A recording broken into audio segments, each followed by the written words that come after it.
सालों पहले अपनी पढ़ाई पूरी कर किसी नौकरी करने की बजाय शिक्षा नगरी सीकर को और बेहतर बनाने के उद्देश्य से आपने स्थापना की प्रिंस स्कूल की। यदा यदा हि धर्मस्य ग्लानिर्भवति भारत अभ्युत्थानं धर्मस्य तदात्मानं सृजाम्यहम् परित्राणाय साधूनां विनाशाय च दुष्कृतां धर्म संस्थापनार्थाय संभवामि युगे युगे। वो चीजें सारी वो दिमाग में बैठी हुई है उस समय से। 96 में मेरी ग्रेजुएशन के बाद में 97 में मैंने ये स्कूल डाल लिया बिना कोई बड़ी प्लानिंग के। ओके। और उस समय हर बार यूं भी रहता था कि यार स्कूल खोल तो लिया लेकिन चलाएंगे या नहीं चलाएंगे। मैं आपको बताऊं कि 2005-6 के आसपास तो ऐसी स्थिति थी कि ऐसा मेरा कोई रिश्तेदार नहीं था जो पैसे वाला हो, उससे मैंने उधार नहीं ले रखे हूँ, उससे मैंने ब्याज पे पैसे नहीं ले रखे हूँ। ऐसा अच्छा। मेरा कोई रिश्तेदार बचा नहीं था। बाकी मैंने जिस आदमी से भी मैंने पैसा उधार लिया था, उस व्यक्ति से जिस रेट ऑफ इंटरेस्ट में लिया था, एक एक व्यक्ति को एक एक रुपए का मैंने हिसाब 2010-11 में किया। धीरे जी मैंने मेरे जीवन का एक वसूल बना रखा है। अपना आचरण ऐसा होना चाहिए कि अपन किसी को चीट नहीं करें और इतने खुददार भी अपन रहें कि कोई दूसरा भी अपन को चीट नहीं कर पाए।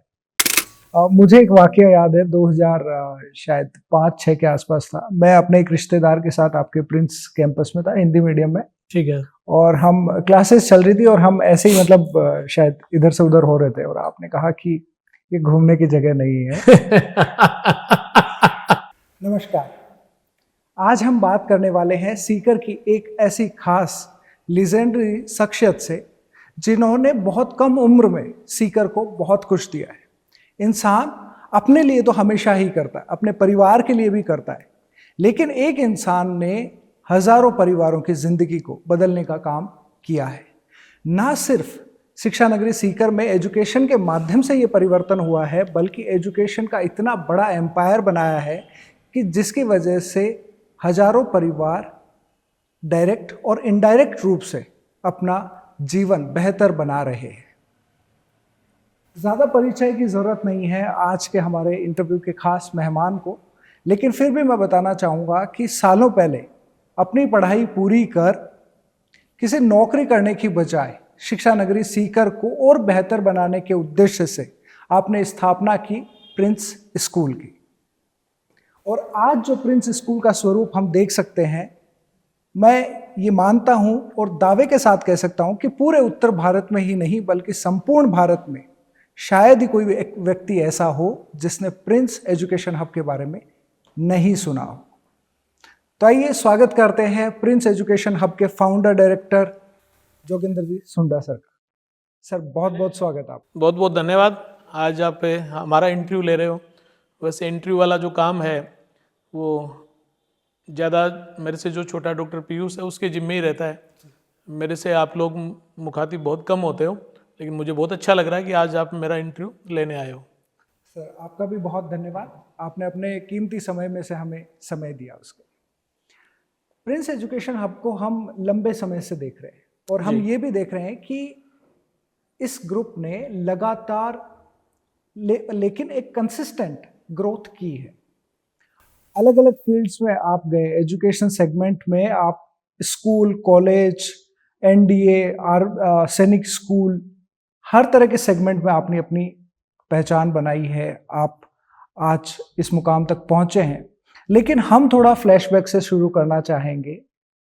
आपकी जर्नी इनिशियली कैसी रही? आप कहाँ पले बढ़े? आपका जन्म, आपका परिवार और सबसे पहली जहां से आपने स्कूलिंग शुरू की, उसके बारे में हम आज जानना चाहेंगे। मैं एकदम शुरू से बता देता हूँ दिनेश जी आपको। मेरा जन्म 12 अगस्त 1976 को एक श्यामपुरा गांव है, धोद विधानसभा क्षेत्र में, सीकर जिले का गांव है, वहां पर हुआ।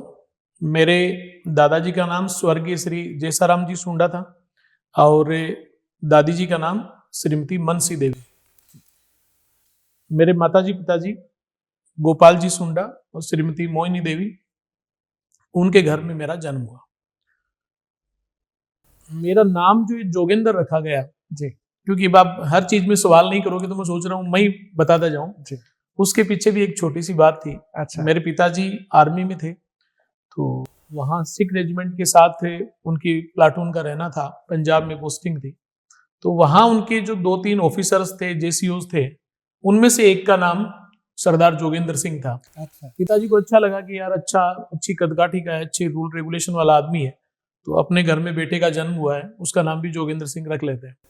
तो ये थोड़ा अलग सा नाम है, अपने वाले यहाँ बहुत कम लोगों का ये नाम मिलता है। बिल्कुल। तो वहां से तो पिताजी मेरा नाम लेकर के आए। अच्छा। और डेट ऑफ बर्थ भी उस समय आगे पीछे हो जाती थी, क्योंकि लेकिन मेरे पिताजी का मैं पहला बेटा था और मेरे दादाजी के 5 बेटे थे, उनमें से मैं उनका ज्येष्ठ परपुत्र था। पोता जो होता है वो बड़ा ही बड़ा मैं ही था। तो मेरी जो 12/8/73 एक्चुअल जो डेट ऑफ बर्थ है वही मेरी वहाँ रिकॉर्ड में लिखी हुई है। शुरुआती एजुकेशन हमारी गांव में हमारे मिडिल स्कूल था, तो क्लास 1 से लेके 8वीं तक हमारा वहीं पढ़ना हुआ। 9th क्लास में क्योंकि वहाँ स्कूल था नहीं, तो हमें या तो उनको सीकर डालना था। सीकर में 2-3 अच्छे स्कूल थे उस समय, जैन स्कूल को माना जाता था, एसके स्कूल को माना जाता था। तो घर पे चर्चा चली उसी समय, आज का जैसे प्रिंस है उस समय वहां का उस समय कोठेरी स्कूल हुआ करता था, जिसमें शायद आप भी पढ़े। जी बिल्कुल। तो वहां के बारे में सर्चिंग शुरू हुई, पिताजी ने जाकर के वहां देखा।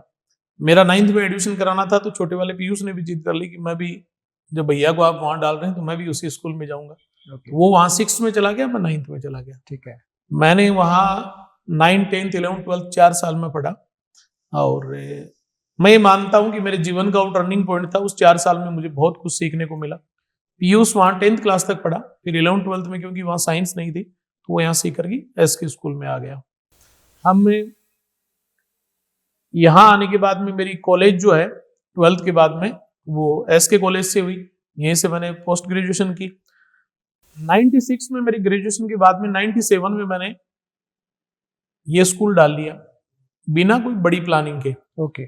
और उस समय हर बार यूं भी रहता था कि यार स्कूल खोल तो लिया, लेकिन चलाएंगे या नहीं चलाएंगे। उस समय के दौरान 98 में मेरा राजस्थान पुलिस एसआई में भी सिलेक्शन हो गया था। रिटन एग्जाम और फिजिकल मैंने पास कर लिए थे। अभी वाला नहीं हो, पेपर आउट वाला वो नहीं है, उस समय एक्चुअल में सिलेक्शन हुआ था। अच्छा। और लेकिन क्योंकि भाग्य में वो लिखा हुआ नहीं था तो ज्वाइनिंग उसमें नहीं हो पाई, फाइनल सिलेक्शन नहीं हो पाया। उस समय मैं एनसीसी में, मेरे पास सी सर्टिफिकेट था, तो मैं इलाहाबाद जो आर्मी में लेफ्टिनेंट के लिए जो इंटरव्यूज होते हैं वो भी मैं फेस करके आया था। उसमें भी मेरा फाइनली सिलेक्शन नहीं हुआ। तो मुझे लगा कि यार काम अब जब अपने शुरू ही कर लिया, स्कूल वाला काम ही करना है, तो उसमें सुबह से शाम तक पूरी अच्छी नीयत के साथ हम लोग लग गए। और शुरुआती टाइम जो था वो बड़ा स्ट्रगल भरा था, बहुत ज्यादा।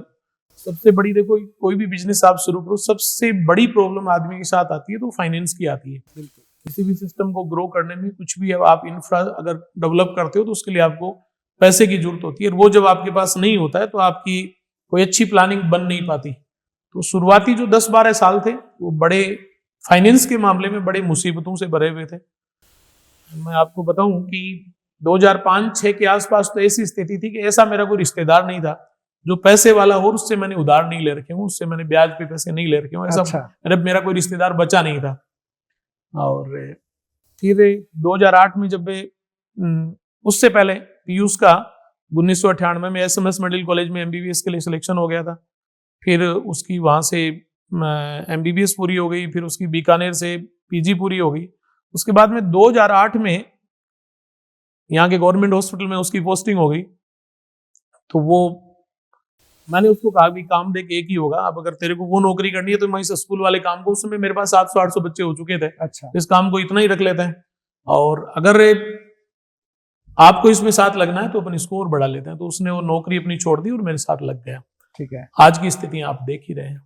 अच्छा, ये सबसे पहले तो मैं आपके वापस हॉस्टल पे जाऊंगा। हॉस्टल जब आप कोठरी गए, वो 4 साल आप रहे, आपने कहा कि वो आपकी लाइफ का टर्निंग पॉइंट था, पर क्योंकि हॉस्टल एक ऐसी जगह है जहाँ के नाम से बच्चों को आज भी डराया जाता है। ठीक बात है कि आप घर पे या तो पढ़ाई कर लो वरना तो हॉस्टल नहीं, हॉस्टल में छोड़ देंगे। तो मैं जानना चाहता हूँ कि हॉस्टल में 4 साल में ऐसा क्या हुआ और आपका जीवन वहां पे कैसा रहा कि जिसे आप टर्निंग पॉइंट मानते हैं?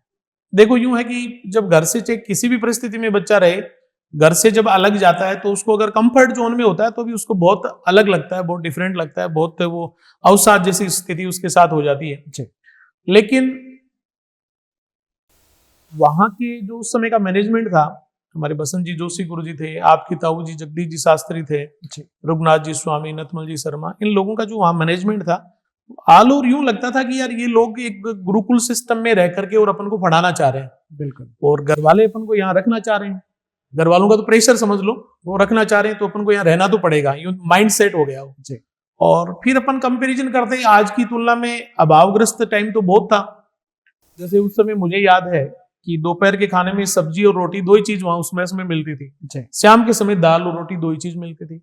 आज की तारीख में हमारी मेस में आप मेनू देखोगे तो बच्चे को 8 प्रकार की चीजें उस थाली में परोसी जाती हैं। उसके अच्छा। बावजूद भी बच्चा कहता है कि खाने में मजा नहीं आ रहा। और हमें उन चीजों से इसलिए मजा आता था कि उस समय अपनी पारिवारिक परिस्थितियां भी अलग थी। सही बात है। अपने घर में भी रोजाना सब्जी और दाल रोजाना नहीं बनती थी। बिल्कुल। बहुत बार ऐसा होता था कि अपन को कड्डी से, रायते से या मिर्च बांट करके उससे काम चलाना पड़ता था। बिल्कुल। उसकी तुलना में उसकी कंपेरेटिवली वो चीजें अपन को अच्छी लगती थी। तो वहां एक बार शुरू में जाते हैं तो महीने 2 महीने वो मन लगने वाली बात होती है, फिर उस सांचे में हम ढल गए कि यार ये अपने अनुकूल है और यहाँ पढ़ाई का अच्छा माहौल है और यहाँ से अपन बहुत कुछ सीख करके जाएंगे। फिर तो जैसे वहां का जो चारों तरफ का आवरण था, जिस तरह का सिस्टम था, पढ़ाई थी, एक्स्ट्रा क्लासेस थी, बार बार जो टेस्ट लगते थे, उसके हिसाब से उनमें ढलने की कोशिश की। वहां आज अपन बार बार बात करते हैं कल्चरल एक्टिविटी की, एक्स्ट्रा एक्टिविटी की, वो चीजें वहां उस समय से थी। मैं भी, आप तो उस समय शायद मेरे से बाद में गए थे वहां। हाँ, मैं 99 हाँ, आप तो मेरे से बहुत जूनियर हो गए। मैं 89 से लेके 93 कोटेर स्कूल में रहा था। वहां उस समय एक नाटक का मंचन होता था, तो दोनों साल में जब मैं 11th और 12th में पढ़ता था तो बेस्ट अभिनय का पुरस्कार मेरे को उस समय दोनों बार में मेरे को मिला था। उसके पीछे वजह ये थी कि वहां हम पूरे दिन वो जो नाटक में जो डायलॉग्स होते थे उनको रटते रहते थे, फिर बोलते रहते थे। हमारे जो गुरुजी थे वो बार बार उसमें सुधार करवाते रहते थे। अच्छा। उन चीजों में एक व्यक्तित्व निखार स्वतः ही आता है। एक बार वहां मैं आपको बताऊं कि वो जो जगदीश जी गुरुजी जो वाइस प्रिंसिपल थे, उन्होंने ये कहा कि ये गीता श्लोक प्रतियोगिता मैं रखूंगा और उसका नगद पुरस्कार मिलेगा, जो भी फर्स्ट आएगा, सेकंड आएगा, थर्ड आएगा। उस समय मुझे गीता श्लोक के नाम से कभी मैंने गीता की बुक ही खोल करके नहीं देखी थी, लेकिन क्योंकि पुरस्कार बड़ा था उस समय, शायद 501 रुपए का या 251 रुपए का ऐसा पुरस्कार था। अच्छा। और अब आज 30-35 साल पुरानी बात है। तो मैं तुरंत लाइब्रेरी गया और वहां से गीता श्लोक की बुक इश्यू करवाई और किताबों को पढ़ने वाली को तो छोड़ दिया और गीता श्लोक याद करने शुरू कर दिए। जो 10-15 दिन का टाइम था उसमें मैंने एग्जैक्ट तो मुझे याद नहीं, लेकिन मुझे ये पता है कि 100-125 गीता श्लोक मैंने एकदम कंठस्थ रट लिए थे। अच्छा। आज भी मैं जब उस गीता की बुक को मेरे पास रहती है ऑफिस में, मैं कई बार जब टाइम मिलता है पढ़ता हूँ, तो वो श्लोक मेरे को 2 बार पढ़ने से ही वापस याद हो जाते हैं, क्योंकि उस समय के याद किए हुए थे। तो वो जो चीजें उस एक गुरुकुल टाइप की व्यवस्था में जो हमें सीखने को मिली, वो कहीं ना कहीं जीवन में हर जगह काम में आती है। इस सिस्टम को चलाने में भी काम में आती है, इस सिस्टम की मॉनिटरिंग करने में भी काम में आती है, अपने आप को साफ सुथरा रखने में, आप अपने आप को एक अच्छी नीयत में डालने में भी वो काम में आती है। तो गीता वाले श्लोक्स में से कोई ऐसा है जो आपको लगता है कि आपके जीवन को ज्यादा प्रभावित किया हो, या जिसे नहीं, वो तो हमें तो पुरस्कार प्राप्त करना था, इसलिए सारे श्लोक रटे थे।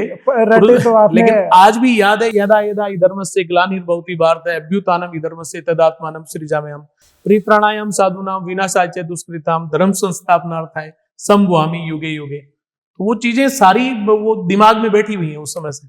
बिल्कुल सही है। उसके बाद आते हैं वापस प्रिंस के इस शुरुआत पे। प्रिंस नाम कैसे आपने रखा? प्रिंस नाम के पीछे भी कोई वैसे कोई बड़ी कोई वो है नहीं कि कोई बड़ा कारण था। अच्छा।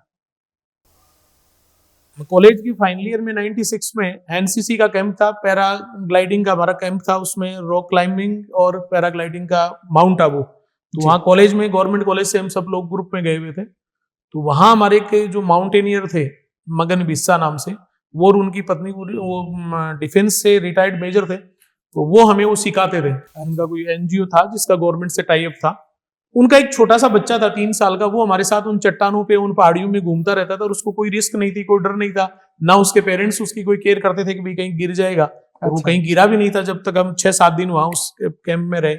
उस बच्चे का नाम उन्होंने प्रिंस निकाल रखा था। अच्छा। उसके बाद में आते ही मेरे को स्कूल खोलना था, तो मुझे यार नाम क्या निकालने, जैसे अलग अलग नाम बहुत सारे यहाँ पर, विवेकानंद स्कूल, सरस्वती स्कूल, फलाना स्कूल, ये जो है, तो डिफरेंट नाम कुछ करते हैं। तो शुरू से कुछ वो बोलते हैं ना कि तूफानी करने की तो दिमाग में हमेशा रहती थी। तो मुझे यार ये नाम अच्छा था, उस बेटे का अच्छा नाम था, तो वो नाम कर दिया। तो उस नाम से फिर वो भी देखा कि भाई दूसरी स्कूल का भी नाम नहीं है, तो आसपास में कहीं था भी नहीं। अभी कई जिलों में दूसरी जगह इस नाम से कोई खुले हैं, तो लगभग वो बाद में खुले, और नाम भी, और साथ में ये भी देख लिया कि इधर उधर कितनी भी मुश्किलें हो, चट्टाने हो, पहाड़ हो, लेकिन गिरता भी नहीं। हाँ, इससे मुकाबला किया जा सकता है। बिल्कुल बिल्कुल। इसके बाद में आपने कहा कि फाइनेंशियल काफी चैलेंजेस रहे, और मैंने पहले आपके एक इंटरव्यू में सुना है वो सोने की चेन को लेकर कुछ बात थी। अब उन चीजों को तो अपन बार बार रिपीट क्या करें, लेकिन रिपीट इसलिए करना पड़ता है कि ये चीजें अपने आप को, आदमी को मजबूत बनाती हैं, आदमी को स्ट्रेंथ देती हैं। पुरानी चीजों का जब आदमी जिक्र करता है तो वो क्या जमी से जुड़ा रह जाता है, जमी पे उसके पांव धरे रह जाते हैं, नहीं तो क्या हवा में उड़ने लग जाता है। तो उसका यूं था कि ये तो बात स्टार्टिंग की है 97 की, जब मेरे को प्रिंस पब्लिक स्कूल का रजिस्ट्रेशन करवाना था। अच्छा। तो यहाँ जो अपना गढ़ है सीकर का, वहाँ रजिस्ट्रार संस्थाएं ऑफिस है, वो उस समय 5,000 रुपए का एक बॉन्ड वहां पर खरीदना पड़ता था, कोई किसान विकास पत्र नाम से एक बॉन्ड खरीदना पड़ता था। उसके लिए मेरे पास पैसे नहीं थे। घर वालों ने भी, क्योंकि पिताजी ने कह दिया था कि यार तूने क्या गलत काम शुरू कर लिया, स्कूल का काम थोड़ी, तो कोई ना कोई तो ये तेरी जॉब पकड़ ले, बस हमें इतना ही चाहिए, इससे ज्यादा नहीं, तो गवर्नमेंट जॉब पकड़ ले। लेकिन मेरे दिमाग में तो कुछ अलग चल रहा था। तो एक शादी में मेरे ससुराल वालों ने मेरे को एक सोने की चैन दी थी। वो चैन मेरे पास पड़ी थी, तो मैंने सोचा यार इस चैन को सेल कर देते हैं, जब अपन योग्य हो जाएंगे, कमाने लग जाएंगे, तो वापस खरीद लेंगे। वो चैन लेकर के मैं बाजार में, जहाँ अपने सुनारों की जो गलियां हैं, जो सुनारों की दुकानें हैं, वहां पर मैं गया। तो दुकान वाले ने जाते ही, वो एक ने ये बोला कि भाई इसके मैं 3,000 रुपए दूंगा, क्योंकि मेरे को पता नहीं था वो कितने तोड़े की थी, कितने क्या कीमत की थी। मेरे को तो 5,000 रुपए की नीड थी वो बॉन्ड खरीदने के लिए, स्कूल का रजिस्ट्रेशन कराने के लिए। तो मैंने कहा था यार 5,000 रुपए मिल सकते हैं कि? बोला नहीं मिल सकते। तो मैं वहां से अगली दुकान पे चला गया। तो अगली दुकान वाले ने भी शायद इतना ही बोला होगा। फिर मैं तीसरी दुकान पे गया, तो उसने मेरे को बोला कि किसकी चोरी करके लाया। अच्छा। तो यूं फिर मेरे को यूं लगा कि यार ये अपन को बेचनी नहीं है, ये बेचनी नहीं है, अपनी अमानत है, इसको अपन रखेंगे। फिर मैंने उसको सेल नहीं किया। फिर मैं मेरी माँ के पास गया, माँ को जाकर के कहा कि माता जी मेरे को ये 5,000 रुपए की जरूरत है, मेरे को स्कूल का रजिस्ट्रेशन करवाना, परमिशन लेनी है जी। माता जी ने मेरे को निकाल करके वो दी, और उससे मेरी संस्था का रजिस्ट्रेशन हुआ। तो उस समय के हालात तो चैन नहीं, और बहुत सारी चीजें मैंने उस समय, मेरी एक गाड़ी जो स्कूल के बच्चों को लाने के लिए एक जीप ली थी, नई जीप निकलवाई थी। अच्छा। उसकी 12,000 रुपए मंथली किस्त आती थी। तो वो किस्त मेरी कभी टाइम पे जमा होती नहीं थी, 2-2, 3-3, 4-4 किस्तें पेंडिंग रहती थी। बैंक वाले का, फाइनेंस वाले का फोन आता था, गाड़ी को आज अंदर ही खड़ा रखना, नहीं कोई वो जो रिकवरी वाले हैं वो ले जाएंगे। तो इस तरह की वो चीजें पूरे दिन, हर टाइम, मतलब स्कूल की बजाय इन चीजों में ही रहता था कि ये फाइनेंस वाला काम जो है, जो चारों तरफ पैसे मांगने वाले लोग हैं, इनको मैनेज कैसे करें। और ये दौर लगभग 2010-11 तक चला। अच्छा। 2010-11 तक, क्योंकि जितनी इनकम होती थी, स्कूल अपना 2004-05 में थोड़ा ठीक चलने लग गया था, लेकिन जितनी इनकम होती थी उससे ज्यादा खर्च करना पड़ता था। कहीं रूम बनाने हैं, कहीं बस खरीदनी है, कहीं स्टाफ को सैलरी देने के बाद में इतने ही कोई फिक्स अमाउंट बचता था। तो बड़ा मुश्किलात थे। लेकिन उसके बाद में 2010-11 के बाद में स्थितियां थोड़ी अनुकूल होने लगी। बीएड कॉलेज की परमिशन हो गई, उसके बाद में पॉलिटेक्निक कॉलेज की भी परमिशन हो गई, और स्कूल में भी बच्चों की स्ट्रेंथ ठीक हो गई। फिर जो जितना इंफ्रास्ट्रक्चर बन गया था, तो उसका वो खर्चा थोड़ा कम होने लग गया। अब इंफ्रास्ट्रक्चर नया डेवलप करने में खर्चा कम होने लग गया। तो यूं करके उस 2010-12 तक जाकर के इनसे, वो मारवाड़ी में बोलते नहीं, मांग तोड़ू से पीछा छूटा। बाकी मैंने जिस आदमी से भी मैंने पैसा उधार लिया था, उस व्यक्ति से जिस रेट ऑफ इंटरेस्ट में लिया था, एक व्यक्ति को 1 रुपए का मैंने हिसाब 2010-11 में किया। 1-2 जने तो मेरे रिलेटिव ऐसे भी थे, क्योंकि वो हर साल आकर के टाइम पे ब्याज ले जाते थे। अच्छा। मैंने फाइनली जब उनको कहा कि भैया आप मूल रकम और ब्याज ले जाओ, वो बोले यार ऐसे थोड़ी। अच्छा। बोले हम ये इतना बड़ा अमाउंट, हम ये 12 लाख रुपए 10 लाख रुपए कहाँ ले जाएंगे? मुझे यार कहीं भी ले जाओ, मेरे ब्याज ले रहे हो आप मेरे से, मेरे आगे पैसे। तो बोले सबको चुका दिया क्या? हाँ मैंने सबको चुका दिया। तब जाकर के वो लेकर के गए, कि उनके लिए भी एक सेफ जगह थी, एक कंफर्ट जोन था, जहां पर टाइम पे उनको ब्याज मिल रहा था। अच्छा, ये लाइफ की जो भी मुश्किलें होती है, चैलेंज होता है, उसमें इंसान अपने माता पिता और बाकी के परिवार के बाद में जिस पे सबसे ज्यादा भरोसा कर सकता है वो पत्नी होती है। आपकी शादी कब हुई, और आपकी पत्नी की, आपकी धर्म पत्नी की भूमिका कैसी रही आपके दिनेश जी? मेरा क्या बाल विवाह हुआ था। अच्छा। मेरी 95 में शादी हो गई थी, तो 95 में मैं 19 साल का था। तो मतलब स्कूल शुरू करने से पहले? हाँ, स्कूल शुरू करने से पहले मेरी शादी हो गई। अच्छा। तो उस समय मेरी वाइफ की उम्र भी 18-19 साल ही थी, तो इसको बाल विवाह कहोगे आप। वाइफ ने उस समय सीपीएड कर लिया था, पीटीआई की ट्रेनिंग कर ली थी। अच्छा। उसने भी गवर्नमेंट जॉब वाला, उसके भी कोई वो विधान नहीं बैठा। लेकिन मैं ये मानता हूं कि वो जो पीटीआई की ट्रेनिंग की होती है, तो जैसे स्कूल में एक पीटीआई का काम होता है ना, डिसिप्लिन बनाने का, तो हमारे पूरे घर में बच्चों पे पूरा डिसिप्लिन उनकी मम्मी द्वारा, क्योंकि वो पीटीआई वाली ट्रेनिंग काम में आ जाती है। और फिर जैसे जैसे काम आगे बढ़ा, तो जैसे मेरे गर्ल्स हॉस्टल हैं और हैं, तो उनमें पूरी स्ट्रिक्टनेस के साथ, और बाहर की चीजों को भी मेंटेन करने में आज भी उसका रूटीन वही रहता है। सुबह से शाम तक हम लोग तो ठीक है, दिन में 5 घंटे 6 घंटे 7 घंटे ऑफिस भी बैठना पड़ता है, लेकिन उसके उस ऑफिस टाइप का नहीं, सुबह से शाम तक वही है कि पूरे सिस्टम की मॉनिटरिंग कैसे की जाए उसमें वो लगी रहती है। तो उसका तो मैं ये मानता हूँ कि मेरे से भी ज्यादा रोल रहा है। फिर बच्चों की परवरिश में रहा है। मेरे 3 बच्चे हैं। बेटी मेरी IIT खड़गपुर से पास आउट है, जो कि पिछले 1.5-2 साल से इसी सिस्टम का हिस्सा है, इसी सिस्टम में काम कर रही है। बेटा जो है वो पहले पूरी उसकी स्कूलिंग और कॉलेज यहाँ से हुई, लेकिन उसको MBA हमने UK से करवा दिया। और उससे छोटा बेटा वो भी 12th की एग्जाम दे रहा है। छोटे वाला जो डॉक्टर पीयूष है, उसके 2 बच्चे हैं, एक बड़ा बेटा है, छोटी बेटी है, वो अभी छोटे हैं, स्कूलिंग कर रहा है। जी, आपने बताया कि आपकी 2 बार वो गवर्नमेंट एग्जाम का आपने क्लियर कर लिया था, पर वो इंटरव्यू में हो नहीं पाया था। तो उस वक्त आपको लगा होगा ना कि नौकरी नहीं लगी? नहीं, या ऐसा तो सिलेक्शन नहीं लगा था, ऐसा तो नहीं लगा था, क्योंकि ज्यादा कोई उस गवर्नमेंट जॉब के प्रति ज्यादा दिमाग में लालसा थी नहीं। अच्छा, शुरू से ही था, जुनून था कि यार कुछ करें। वही मैंने जो अभी वर्ड यूज किया ना, तूफानी करते हैं। सही है। तो वो तूफानी करने वाली चीजें दिमाग में चलती रहती थी, लेकिन हर बार यूं ही रहता था कि यार ये तूफानी होगा कैसे, होगा क्या? इसके लिए तो। लेकिन मेरा जो MBA है ना, इस मामले में मेरा तो पूरे इस यहाँ की चारों तरफ के आवरण में धक्के खा खा के मैंने MBA किया है। सही है। जो सिस्टम मैंने सीखा है जी, भाई, आज इस सिस्टम को कैसे चलाया जाए, जो मैंने यहाँ आज की तारीख में यहाँ IITN जो है वो यहाँ काम कर रहे हैं, डॉक्टर कर रहे हैं, डिफेंस के ऑफिसर्स काम कर रहे हैं, उन्होंने तो एक वो पर्टिकुलर जगह ट्रेनिंग लेकर के आए हैं। लेकिन मैं तो ऐसी किसी जगह ट्रेनिंग लेने के लिए नहीं गया। मैंने तो यहाँ धक्के खा करके ये चीजें सीखे, और इन चीजों को प्रैक्टिकली सीख सीख करके मैं इनको यहाँ पर लागू करने की कोशिश करता हूँ। उसकी वजह से सिस्टम बहुत अच्छे से चल रहा है। पर मैं अभी भी ये सोच रहा हूँ कि अगर नौकरी लग गई होती और आप नौकरी कर रहे होते तो भी मैं कुछ अच्छा ही होता है, ऐसा कोई नहीं है। नौकरी कर रहा होता तो उस नौकरी को भी मैं अच्छे से करता। ये हो सकता है कि मेरा दायरा जो है वो सीमित हो जाता, लेकिन उस नौकरी को भी मैं अच्छे से करता। धीरज जी, मैंने मेरे जीवन का एक वसूल बना रखा है जी, अपना आचरण ऐसा होना चाहिए कि अपन किसी को चीट नहीं करें, और इतने खुददार भी अपन रहें कि कोई दूसरा भी अपन को चीट नहीं कर पाए। और ये अगर इस नीयत के साथ अपन काम करेंगे ना, तो दुनिया की कोई ताकत आपका बुरा नहीं कर सकती।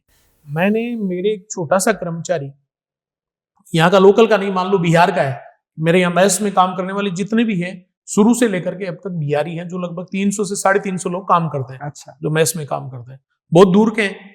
उनको कोई, जैसे मान लो उन्होंने किसी ने कोई गड़बड़ कर दी, उसको आराम से भगाया जा सकता है, उसकी महीने 2 महीने की तनख्वाह रखी जा सकती है। अगर उसने कोई सिस्टम के अनुकूल काम नहीं किया और उसने कोई गड़बड़ भी कर दी, तो उसको ये तो कह देंगे कि आज इसको फ्री कर दो, लेकिन उसको साथ में ये भी इंस्ट्रक्शन रहेगा कि इसको आज तक की तनख्वाह देनी है। कोई आदमी जाकर के ये नहीं कह दे कि वो प्रिंस स्कूल वाले हैं, उन्होंने मेरी 1 दिन की आधे दिन की सैलरी रखी। ये दिमाग में हमेशा रखा। और इसकी वजह से ठीक है, अगला आदमी छोड़ करके भी गया या किसी को यहाँ से फ्री भी किया है, तो भी उसको दिमाग ये ब्लेम नहीं कर सकता कि उन्होंने मेरे साथ इस तरह से चीट कर दिया। हाँ ठीक है, सिस्टम को अनुकूल चलाने के लिए, सिस्टम को अच्छा चलाने के लिए, इसको मॉडिफाई करने के लिए नए लोगों को जोड़ना पड़ता है, और पुराने लोग जिनमें कुछ कमियां हैं उनको साइड में भी करना पड़ता है। ये तो एक सिस्टम का एक पार्ट हो गया। आपने जब शुरू किया तो इन सब के बाद परिवार, धर्मपत्नी और सबके बाद आपकी टीम भी एक बहुत महत्वपूर्ण रही होगी, कि जिसमें ऐसे लोग रहे होंगे जिन पे आप भरोसा कर पाए और जिनके साथ आपने तरक्की की राह पे आगे कदम बढ़ाए। उसमें देखो बहुत सारे लोग रहे, लेकिन लोग आते गए जाते गए, आते गए जाते गए, क्योंकि हर आदमी की एक प्राइवेट जॉब में एक लालसा होती है, एक इच्छा होती है कि यार मैं यहाँ 5 साल 6 साल 8 साल 10 साल रह गया, तो क्यों ना कोई मेरे को। फिर जब सिस्टम अच्छा चलने लग गया तो कई लोग वैसे भी यहाँ से 1 2 3 4 जो लोग हमारे अच्छे थे, उनको इस रूप में भी उन्होंने उठा लिया कि यार वहां जब सिस्टम में इतना अच्छा काम कर रहा है तो हो सकता है अपने वाले काम को भी वैसे ही बढ़ा दे। तो यूं करके कुछ लोग तो इधर उधर हो गए। लेकिन जैसे अपन एक पर्टिकुलर बात करें तो अपने राजेश जी ढिलन सर हैं, जो 2003 में सिस्टम में आए थे, 2003-4 में, तो उनको आज 20 साल हो गए। वो वैसे ही काम कर रहे हैं जैसे मैं और पीयूष कर रहे हैं। उनकी उतनी जिम्मेदारी है जो मेरी और पीयूष के, उनको इस सिस्टम की उतनी चिंता रहती है जो मेरे और पीयूष के रहती है। उसके अलावा बहुत सारे लोग हैं ऐसे जो सिस्टम से जुड़े हुए हैं, सिस्टम से पूरे तन मन से जुड़े हुए हैं, पूरी निष्ठा रखते हैं और डे नाइट इसकी पूरी कल्पना करते हैं, डे नाइट इसके अच्छे के बारे में सोचते हैं। और उनकी जो प्लानिंग्स रहती है वो कहीं ना कहीं जब हमसे एग्जीक्यूट करवाने की वो कोशिश करते हैं तो उसके हिसाब से उसका फायदा भी मिलता है। आज जो हम प्रिंस देख रहे हैं ये हर क्षेत्र में है। शिक्षा के क्षेत्र में शायद ही आपने ऐसा कोई सेगमेंट छोड़ा हो जहाँ पे प्रिंस नहीं है, और पूरे सीकर को इस पे प्राउड होता होगा कि हमारे शहर में एक ऐसी संस्था है। और आपके बहुत जगह होर्डिंग्स भी लगे हैं जिन पे एक टैगलाइन लिखी थी कि सीकर आकर अगर प्रिंस नहीं देखा तो कुछ नहीं देखा। मुझे एक वाकया याद है, 2000 शायद 5-6 के आसपास था। मैं अपने एक रिश्तेदार के साथ आपके प्रिंस कैंपस में था, हिंदी मीडियम में, ठीक है। और हम क्लासेस चल रही थी और हम ऐसे ही मतलब शायद इधर से उधर हो रहे थे, और आपने कहा कि ये घूमने की जगह नहीं है। लेकिन आज आप कह रहे हैं कि हाँ, सीकर हाँ, अगर आज अगर हमने प्रिंस इसको- नहीं देखा तो क्या देखा? आज हमने इसको घूमने की जगह बना दिया यूं। आपने इसे इतना बड़ा बना दिया कि बाहर से कोई भी आए तो उसको ये लगता है कि जाकर बच्चे का चाहे एडमिशन कराना हो नहीं कराना हो, पर जाकर देखा जाए कि इतना बड़ा सिस्टम कैसे हो सकता है, कैसे उसको रन किया जा सकता है। मतलब एक स्टडी इस पे हो सकती है कि कैसे आप देखो करते दिनेश जी, होंगे। ये जो टैगलाइन है ना, सीकर अगर प्रिंस नहीं देखा तो कुछ नहीं देखा, ये थोड़ा सा यूं थोड़ा ज्यादा, कई बार मैं कहता भी हूँ पीयूष को, कहता हूँ यार ये थोड़ा ज्यादा लगता है, अच्छा। थोड़ा कहीं इसमें कोई घमंड वाली बात तो नहीं लगती? बोला नहीं, ये अपन अट्रैक्ट कर रहे हैं आने जाने वाले आदमी को कि वो आकर के अगर उसकी कोई बच्चे को पढ़ाना हो तो विजिट करे। तो ये टैगलाइन की बात तो ये हो गई। सिस्टम का यूं कि हमने जो हमारा आरबीएससी का जो पुराना कैंपस है, उसका जो पुराना भवन, जिसको जो शुरुआती टाइम में जिसमें थोड़ा बहुत पसीना हमारा भी लगा हुआ है, उसकी ईंटें हम लोगों ने भी ऊपर चढ़ाई, मैंने और मेरी वाइफ ने भी चढ़ाई है। अच्छा। वहां से अगर अपन बात करें तो उसके बाद में जितने भवन बने उनको नए जमाने के अनुसार हमने मॉडिफाई करने की कोशिश की। कैंपस भी उसी हिसाब से सुंदर बने। आप जैसे अब जिस कैंपस में अपना इंटरव्यू चल रहा है उसके सामने फ्लोरेटो स्कूल है। इस स्कूल की अपन आज 5-6 साल पहले जब इसकी स्थापना हुई थी, उससे पहले एक बार क्या हुआ था कि लखनऊ में सिटी मॉन्टेसरी स्कूल है, जो एशिया का सबसे बड़ा स्कूल माना जाता है। डॉक्टर जगदीश चंद्र गांधी उसके जो है ओनर हैं, डायरेक्टर हैं। तो वहां कोई एक वर्कशॉप था, उसमें मैं 3 दिन वहां ठहरा था, वहां जाके आया था। तो शाम के समय हम उनके गेस्ट हाउस में रुके हुए थे, तो बाजार में हम शॉपिंग के लिए गए लखनऊ में। तो जिस रिक्शे में हम बैठे, उस रिक्शे वाले ने कहा कि भैया आप कहाँ से हो? तो हमने कहा हम सीकर राजस्थान से। तो बोला यहाँ कोई वर्कशॉप चल रही है इसमें, बोला इसमें मॉन्टेसरी, सिटी मॉन्टेसरी में आए हुए हो? तो हमने कहा हाँ। बोला मेरा भी सपना है, मेरी छोटी बेटी है, बोला 2 साल की, जब वो बड़ी होगी तो मैं इसी स्कूल में डालूंगा। अच्छा। उस रिक्शे वाले ने ये कहा। तो फिर हमने आकर के उसका सेगमेंट चेक किया, तो सिटी मॉन्टेसरी स्कूल उस समय की स्थिति ऐसी थी कि एक मीडियम टाइप का जो सामान्य आदमी है उसके लिए भी उनके पास एक सेगमेंट था, वो अपने बच्चे को वहां पढ़ा सकते थे कम फीस में। ओके। और उनके पास एक ऐसा सेगमेंट भी था, उस समय वहां के मुख्यमंत्री थे अखिलेश यादव, जब हम गए थे तो अखिलेश यादव के बच्चे भी सिटी मॉन्टेसरी स्कूल में पढ़ते थे, और एक रिक्शे वाले के बच्चे भी सिटी मॉन्टेसरी स्कूल में पढ़ते थे। उसके अनुसार आपको सेगमेंट देने की जरूरत भी होती है, हर आदमी की इनकम अलग अलग होती है, सोर्स अलग अलग होते हैं, और उसी के सिस्टम से फिर हमने ये सिस्टम लॉन्च किया। अब आप देखोगे कि इस फ्लोरेटो के बाद में हमने हमारा एक सैनिक स्कूल बनाया, एनडीए बनाया। अभी हमने हाल ही में एक प्रिंस रेजिडेंशियल स्कूल बनाया है जी, जो मेरे खुद के गांव में है, पालवास और श्यामपुरा के बॉर्डर पे है। उस स्कूल इसके बारे में मैं बात करने वाला था, लेकिन मैंने ये सोचा था कि इसके बारे में बात करेंगे कि पहले जो गांव के सेठ लोग होते थे किसी कस्बे के, वो इस तरह के स्कूल्स बनाते थे कि बेटी का अपन ने जहां से शुरू होके कमाया, और आज जब हमारे पास पैसा है या पावर है तो हम अपने गांव में कुछ ऐसी चीजें करें। देखो यूं है दिनेश जी कि इसमें पैसा पावर वाला तो हमारे पास यहाँ कोई काम ही नहीं है भाई। सेठ लोगों के पास उनका व्यापार अलग होता था, उनमें से 2 रुपए बचते थे, वो उनको अपने नाम के लिए मान लो या कैसे भी मान लो उनको लगाने होते थे।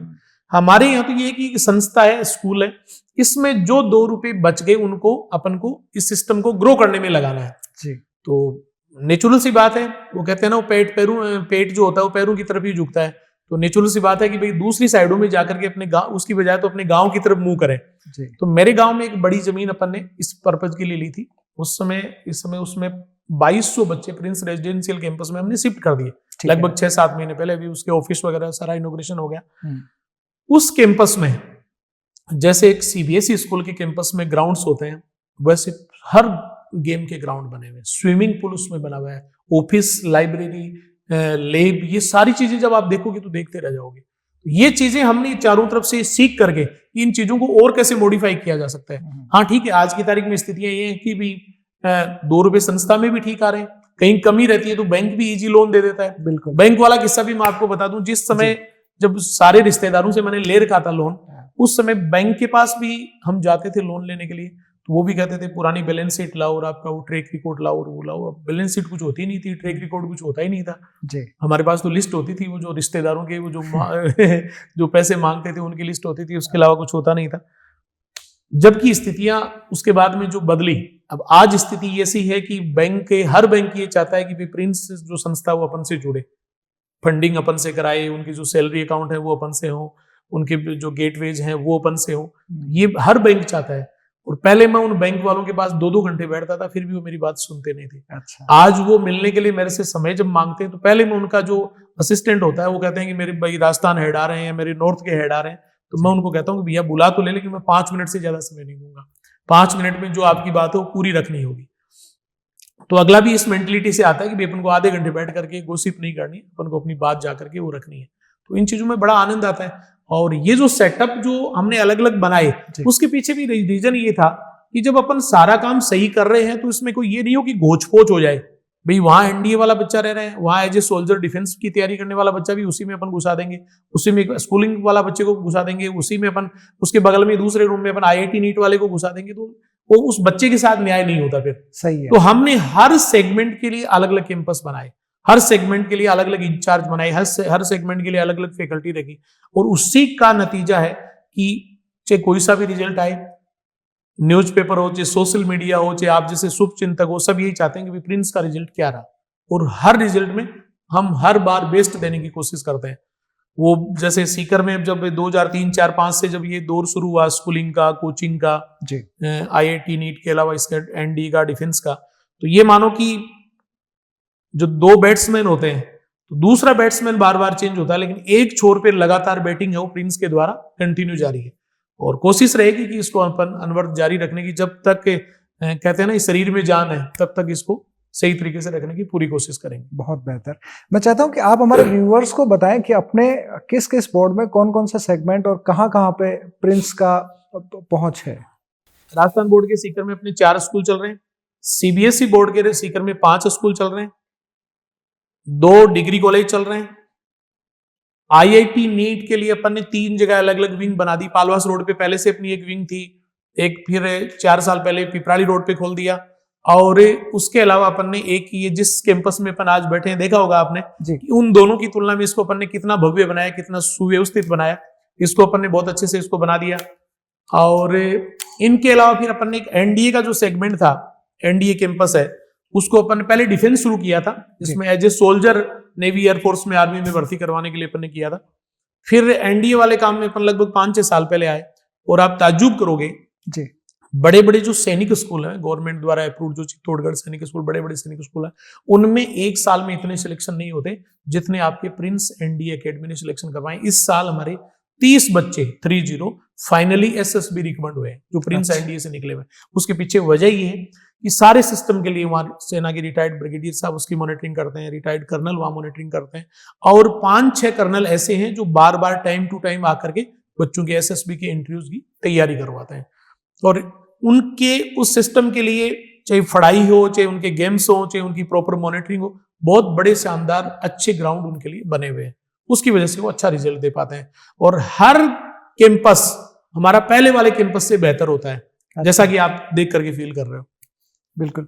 इतना बड़ा जब कैंपस बना है, इतने सारे ब्लॉक्स हैं, इतने सारे अलग अलग इंस्टीट्यूशंस हैं, पिछले करीब 20 साल से तो हम देख रहे हैं कि कंस्ट्रक्शंस हमेशा चालू रहे हैं, कुछ ना कुछ लगातार बन रहा है। पिछले 2-3 साल से तो बहुत स्पीड से चल रहा है। हाँ, मतलब पता ही नहीं चलता कि कब बन के तैयार हो गया है।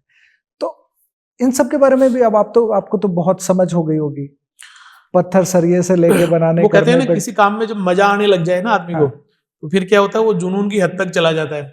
तो एकेडमिक वाला जो काम है वो पीयूष और ढिलन सर बहुत अच्छे से देख लेते हैं, तो उसमें मेरे को ज्यादा कोई इंटरफेयर करने की जरूरत नहीं पड़ती। मेरे पास तो जब कोई कंप्लेंट्स आती है तब मेरे को उनकी क्लास लेनी होती है। अच्छा। बाकी का ये जो दूसरा काम है ना, इस संस्था के साथ में कौन सी जमीन जोड़नी है, कौन सा उसका कन्वर्जन करवाना है, किसकी परमिशन लेनी है, और कौन सी बिल्डिंग कितने दिन में तैयार करके देनी है, अच्छा। जिस तरह से हमारी वो बैठ करके डिसाइड होता है, उसी हिसाब से हम प्लानिंग को आगे एग्जीक्यूट कर देते हैं और बहुत आराम से कर देते हैं उसको। अब पहले जब शुरू में आप मेरे जो शुरू के क्लासरूम है, उन क्लासरूम्स की साइज आप देखोगे तो उनकी मेरे हिसाब से कोई 15x16 या 15x18 फीट उनकी साइज हुआ करती थी। अच्छा। जिसमें 30-35 बच्चे भी बड़े मुश्किल से बैठते थे। आज जिस बिल्डिंग में आप बैठे हो, यहाँ पर सारे क्लासरूम 35x55 के। अच्छा। और सारे क्लासरूम कंप्लीट एसी हैं, एयर कूल्ड नहीं, कंप्लीट एसी हैं। फ्लोरिटो के पीछे एक हम नया ब्लॉक बना रहे हैं फ्लोरिटो का, उसमें एक्टिविटी हॉल बन रहे हैं बहुत बड़े बड़े शानदार, और कंप्लीट बिल्डिंग वो भी वैसे की वैसी कंप्लीट बिल्डिंग एसी बन रही है। तो एसी का मतलब ये नहीं कि भाई कोई बहुत धनाढ़े काम हो गया, उसका मतलब ये कि जिस व्यक्ति को जिस सेगमेंट की जरूरत है, जिस फैसिलिटी की जरूरत है, वो प्रोवाइड कराने के लिए हम रेडी रहते हैं। अदरवाइज तो हमारे जैसे सामान्य घर का जो बच्चा जो पढ़ना चाहता है कि मुझे अच्छी स्कूलिंग करनी है, अच्छी पढ़ाई करनी है, तो आरबीएसई स्कूल में हिंदी मीडियम इंग्लिश मीडियम दोनों है। मेरा ज्यादा मैक्सिमम टाइम मेरा सिटिंग का रहता भी वही है। और वो कैंपस जो आरबीएसई वाला 2003 में हमारी राजस्थान बोर्ड में फर्स्ट मेरिट आई थी। अब 2024 में अपन प्रवेश कर रहे हैं, 2023 में भी हमारी बेटी ने राजस्थान बोर्ड को टॉप किया है। तो ये आप देखो कि लगातार 21 साल से हम उस एक सेगमेंट में बहुत अच्छे से लगे हुए हैं, पूरे जुनून के साथ लग रहे हैं, पूरी मॉनिटरिंग के साथ लग रहे हैं।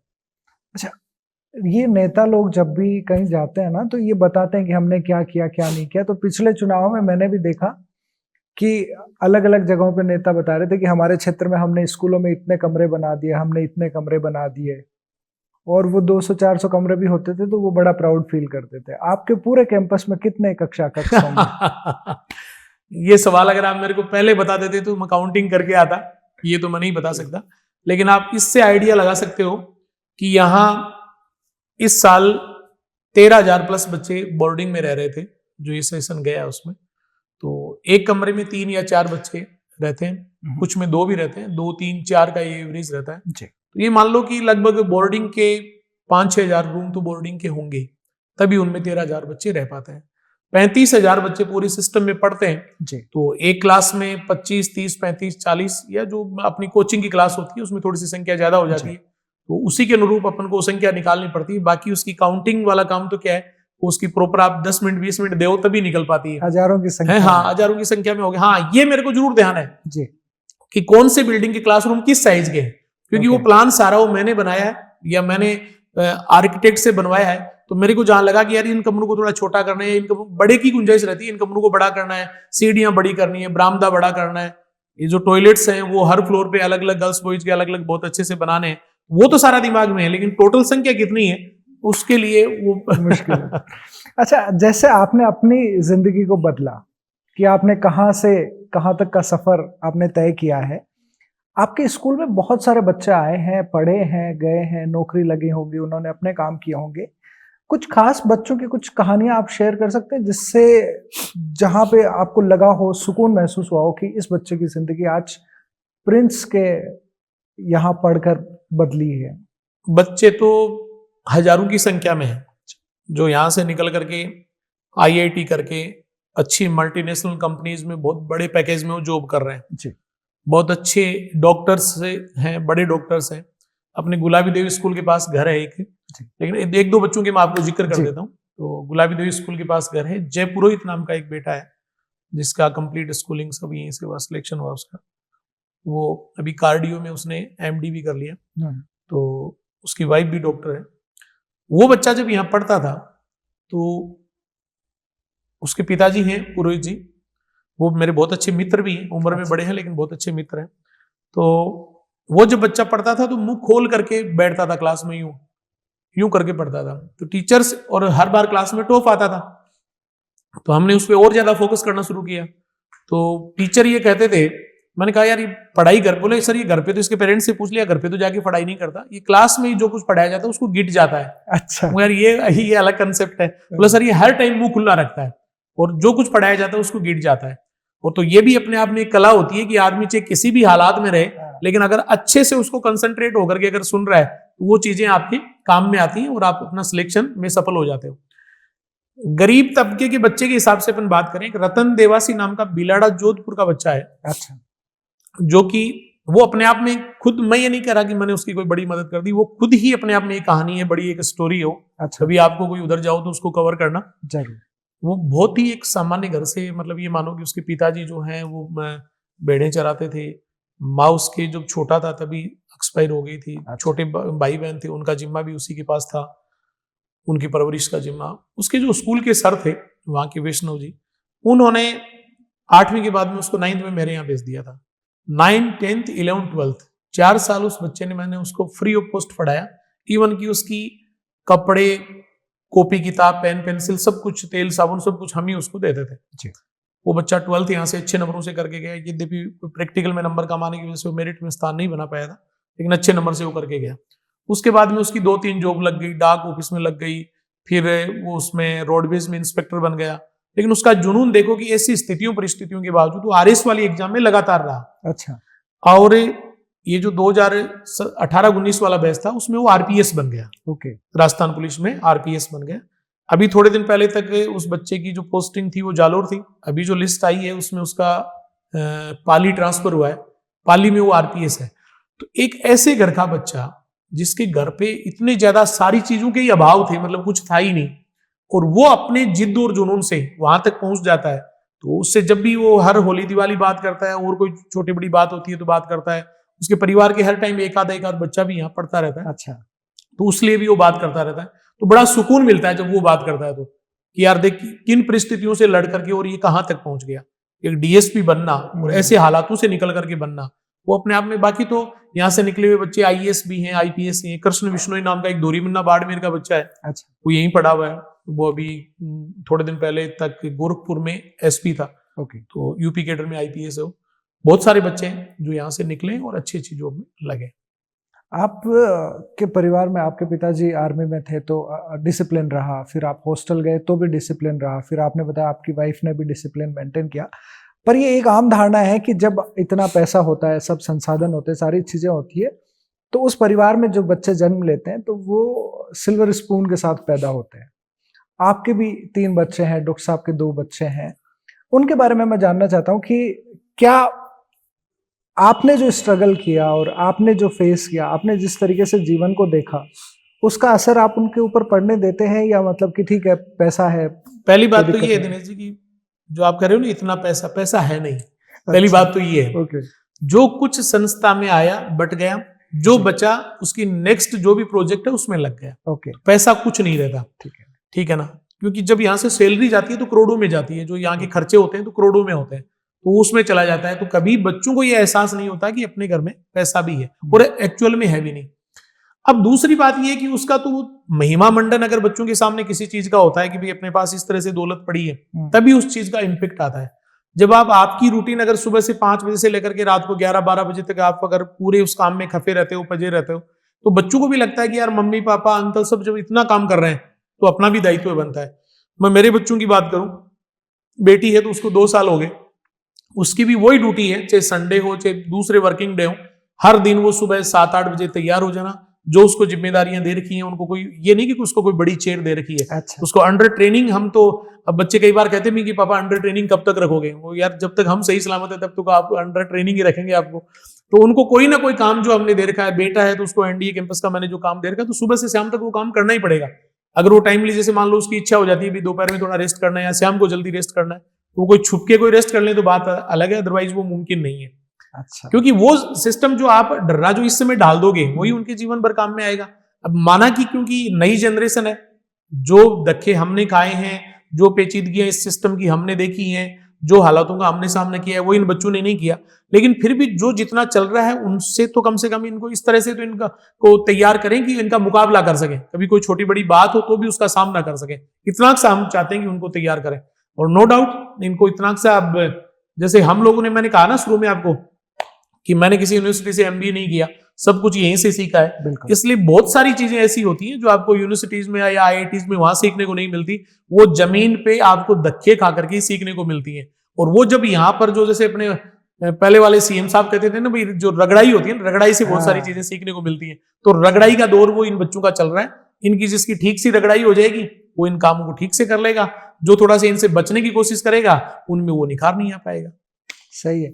आज के टाइम पे जब पैसा आता है या मतलब साधन संपन्न होते हैं चीज है, तो गाड़ियां और ये सब कल्चर बहुत आम है। लेकिन मैं देखता हूं कि आपके पिताजी आज भी बहुत ही मतलब लो प्रोफाइल रहते हैं, बहुत ही डाउन टू अर्थ, और अभी भी मोटरसाइकिल से वो घूमते हैं। और उनको देख के मैं जो उनको 20 साल पहले देखा करता उनके लिए एक किस्सा है छोटा सा, वो बता दूं आपको। अब आपने बात छेड़ी थी तो 3-4 साल पहले मैंने और पीयूष ने उनको कहा कि पापा जी आपकी एज हो गई, अब वो क्या है, स्कूल वाले काम में कोई ज्यादा दखलंदाजी नहीं करते। उनको जो 2-3 हमारे जो खेत हैं या पुश्तैनी जो हमारी जमीन है उसको देखने का उनको शौक रहता है कि भी दिन में वहां एक बार जाके आए। तो हमने कहा भी बाइक से मत जाओ, मोटरसाइकिल से मत जाओ। उनके एक हाथ में थोड़ी प्रॉब्लम भी रहती है, तो हमने उनको एक बोलेरो गाड़ी और ड्राइवर अवेलेबल करा दिया कि अब ये आपके साथ रहेगा और इसको आपको ले जाना है, बाइक आपको कभी नहीं चलानी। बोला ठीक है। अब वो वहां खेत में चले गए, जाते ही उन्होंने जाकर के उस ड्राइवर को बोला, भाई इधर मेरे साथ लग जा काम पे। तो बोला, जी काम पे? बोले, यार मैं आया हुआ हूँ तो घंटे 2 घंटे तो काम तो कुछ ना कुछ करूंगा ही, तो तू भी थोड़ा साथ करा दे। तो उस समय तो बेचारा ड्राइवर था, तो वो लग गया। शाम को आकर के बोला, गुरुजी अगर ये काम करना होता तो मैं मेरे खेत में ही कर लेता, मेरे को तो ड्राइवरी करनी है, सिर्फ मैं कल से नहीं आऊंगा। तो पुराने आदमी, ट्रेडिशनल आदमी, उन चीजों से अपन को भी सीख मिलती है कि कहीं पर भी पैसे का मिसयूज नहीं हो। गाड़ी घोड़े अलग बात होती है, आज भी हमारे पास कोई संसाधन नहीं है गाड़ी घोड़ों के, या हम में से कोई ऐसा नहीं है कि कोई हर 10 दिन से कोई जयपुर चला जाए, बॉम्बे चला जाए, दिल्ली चला जाए, या घूमने फिरने चला जाए। बहुत रेयर काम होते हैं जब साल 2 साल एकदम आदमी खप जाता है, पूरा यूं अवसाद में आ जाता है ना, तब दूसरे से परमिशन लेनी होती है कि मैं 2 दिन के लिए कहीं बाहर जा सकता हूँ क्या। बाकी गाड़ी घोड़े इन चीजों से तो क्या है, वो कई बार जैसे आदमी ऊपर उठ जाता है ना, वो स्थितियां हो गई, उन चीजों की कभी कल्पना ही नहीं रहती। और न हम पूछते हैं कि किसी के पास पुरानी गाड़ी है, किसी की टूटी हुई गाड़ी है, न हम कहते हैं भी तेरे को नहीं चाहिए क्या। जो जिसके पास जो जैसे है उससे वो काम चला लेता है। उन चीजों का शौक नहीं रहा, उन चीजों से कोई वास्ता भी नहीं रहा, देखा जाए तो। अभी भी देखते हैं आपके अक्सर बाहर त्योहार आपकी तस्वीरें आती रहती है परिवार के साथ, कभी बाजरे की रोटी प्याज खाते हुए, कभी राबड़ी पीते हुए। तो परिवार के साथ अभी भी आपका जुड़ाव हम लगातार देख रहे हैं कि जिस तरीके से पूरा परिवार एक जगह रहता है, बैठता है। आने वाली जनरेशन के लिए जो आपके यहाँ से पढ़ते भी हैं बच्चे और आपके जो परिवार के हैं, क्या आप उनको मैसेज देना चाहेंगे अपने इस 25-30 सालों के स्ट्रगल वाले जीवन से? देखो, चाहे परिवार के हों, चाहे हमारे आसपास के हों, मैं तो कई बार गांव में भी जब कोई बैठते हैं, कोई ब्याह शादी में बैठते हैं, कहीं मिलना होता है, सबको ये कहता हूं, मेहनत का कोई विकल्प नहीं होता। भगवान ने दिमाग तो सबको अलग अलग दिया है। कोई कहे ना सबने सबको बराबर दिया है, ऐसा नहीं है, सबको बराबर नहीं दिया, सबको अलग अलग दिया है। अब उसको क्या है, कई पुलिस ज्यादा कर लेते हैं, कोई थोड़ा कम कर लेता है। अब जिसने मेहनत से, अपने जुनून से दिन रात मेहनत की, वो उसमें आगे निकल जाएगा। अब ये तो पता नहीं कितना निकल जाएगा, लेकिन वो अच्छी नीयत के साथ, ईमानदारी के साथ अगर वो काम करेगा तो वो आगे निकल जाएगा। और जिसने शॉर्टकट अपनाने की कोशिश की, जिसने गलत रास्ते अपनाने की कोशिश की, जैसे अभी आपने देखा हो गया ये जो राजस्थान सरकार की जो भर्तियां हैं, बिल्कुल, तो लोग किस किस तरह से, मतलब किस हद तक लोग चले जाते हैं। तो अगर आप शॉर्टकट कुछ भी अपनाओगे तो आप जीवन में सफल नहीं हो पाओगे, बदनाम हो जाओगे, और आपकी जो लाइफ है वो स्पॉइल हो जाएगी।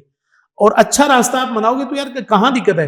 अगर आपकी जॉब नहीं लगी, आप अच्छे व्यापारी नहीं बन पाए, अच्छा व्यापार नहीं कर पाए, आप घर में अगर आपकी 5 बीघा जमीन भी है तो खेती किसानी कर लो ना, वहां गाय भैंस रख लो, बकरी रख लो, कुछ भी रख लो, लेकिन आप जुनून, अच्छे स्वाभिमान के साथ तो रहो। अब आजकल की यूथ जो है भाई, कैसे भी करके उनको अच्छे मोबाइल उनको चाहिए, शाम को ड्रिंक के लिए उनको पैसे चाहिए, घूमने के लिए उनको मोटरसाइकिल चाहिए। उनको ये पता नहीं है कि भाई ये पैसे आएंगे कहां से। घर वालों को, मदर फादर को बावड़ा बना करके उनसे पैसे लेने की कोशिश करते हैं, उनसे ऐंठने की कोशिश करते हैं, उनसे काम नहीं चल सकता। ये जो एज है 15-16 साल से लेकर के 20-22-25 साल तक की, जब तक कि आपकी लाइफ सेटल नहीं हो जाए, तब तक आपको सावचेत रहना पड़ेगा, आपको अलर्ट मोड पे रहना पड़ेगा, और पूरी ईमानदारी के साथ जो आपको काम दिया हुआ उस काम के साथ आपको आगे बढ़ना पड़ेगा, तब जाकर के आप सफल हो पाओगे। अदरवाइज दुनिया में पॉपुलेशन इतनी स्पीड से बढ़ रही है, आप भी उसका एक पार्ट बन जाओगे, कौन पूछेगा आपको। तो उसके लिए आपको जिद जुनून के साथ मेहनत करनी पड़ेगी। सिर्फ लाइब्रेरी जाकर के बैठने से या लाइब्रेरी में एडमिशन लेने से कभी दिमाग नहीं चलता, सिर्फ जिम ज्वाइन करने से कभी हेल्थ नहीं बनती। उसके लिए उनके द्वारा बनाए गए जो नियम है, रूल रेगुलेशन है, उनको भी आपको फॉलो करना पड़ेगा। बिल्कुल, हेल्थ की बात आएगी, ये तो मैं ये भी जानना चाहता हूँ कि जब आप इतने लंबे टाइम तक काम करते हैं और लगातार करते हैं, तो आपको स्वस्थ रहने की भी जरूरत होती है। बिल्कुल। आप अपनी फिटनेस का, हेल्थ का ध्यान कैसे रखते हैं? मैं इस मामले में बिल्कुल भी ध्यान नहीं रखता था 1-1.5 साल पहले तक। अच्छा। मेरा मित्र है संजीव कुलोरी, डेफोडिल्स स्कूल का डायरेक्टर है। जी बिल्कुल, वो उसको आप भी उसके इंटरव्यूज कई बार करते हो, वो मैराथन धावक है वो। बिल्कुल। और मेरे लिए फिटनेस के मामले में वो जीवन का सबसे बड़ा प्रेरणा स्रोत है। या तो वो है, या घर में जो डॉक्टर पीयूष है वो है। पीयूष को तो क्या होता है कि जब इस पूरी ऊहा-पोहा की लाइफ में जब सुबह शाम में टाइम मिलता है तभी वो ट्रैक पे जा पाता है। संजीव का क्या है, वो पहले बीमार हो गया था, बीमार होने के बाद में वापस रिकवर करने के बाद में उसको डॉक्टर ने ये कहा कि भाई बीमारी से लड़ने का एक ही तरीका है, तुम्हें शरीर की स्टेमिना हो बढ़ाओ, स्ट्रेंथ बढ़ाओ। उसने दौड़ना शुरू कर दिया। अब दौड़ने के बाद में वो कभी सालासर पैदल दौड़ के चला जाता है, कभी खाटू श्याम जी चला जाता है, कभी वहां गोवा में मैराथन कर रहा है, कभी अभी थोड़े दिन पहले साउथ अफ्रीका वो जाकर के आया था, लद्दाख जाकर के आया था। उसके जुनून को देख करके 1.5 साल पहले उसने एक दिन मेरे को कह दिया बोले भाई साहब आप भी थोड़ा फिटनेस का ध्यान रखो। मुझे यार ध्यान क्या रखें, सुबह 5-6 बजे उठते हैं, रात को 11-12 बजे तक जाते ही घर पे खाना खाते ही सोते ही आधी मिनट में नींद आ जाती है। बोला नहीं आप वैसे तो स्वस्थ हो लेकिन आप थोड़े हेल्दी ज्यादा हो गए, स्वास्थ्य का ध्यान रखना पड़ेगा। उसके बाद में मैंने फिटनेस पे ध्यान करना शुरू किया। मैंने शुरू करने के बाद में 2 महीने में मैंने सबसे पहले तो मेरा 14 किलो वजन कम किया। अच्छा। उसमें डाइटिंग भी मान लो और मेरी रेगुलर वॉकिंग और रनिंग भी मान लो। अब भी कोशिश करता हूं कि सुबह मैं डेली आधा घंटा पौन घंटा मैं मेरे शरीर को दूं, लेकिन कई बार इस स्पीड की जिंदगी में कई बार टाइम नहीं मिलता। 3-4-5-6 दिन, जैसे भी पिछले दिनों बोर्ड एग्जाम शुरू हुए थे तो 4-5 दिन तक कोई टाइम नहीं मिला। लेकिन फिर एक दिन मैं गया तो मैंने 13 किलोमीटर एक दिन निकाल दिए। तो कोशिश करता हूं कि शरीर का पूरा ध्यान रखें, फिट रहें, थोड़े रनिंग कर ली, थोड़े योगा कर लिया और उससे आपको अच्छा ही लगेगा, पूरा दिन आपका अच्छा जाएगा। पूरे दिन आप में शरीर में स्टेमिना भी रहेगी, चेहरे पे भी ग्लो रहेगा, आलस से भी आपको नहीं आएगा।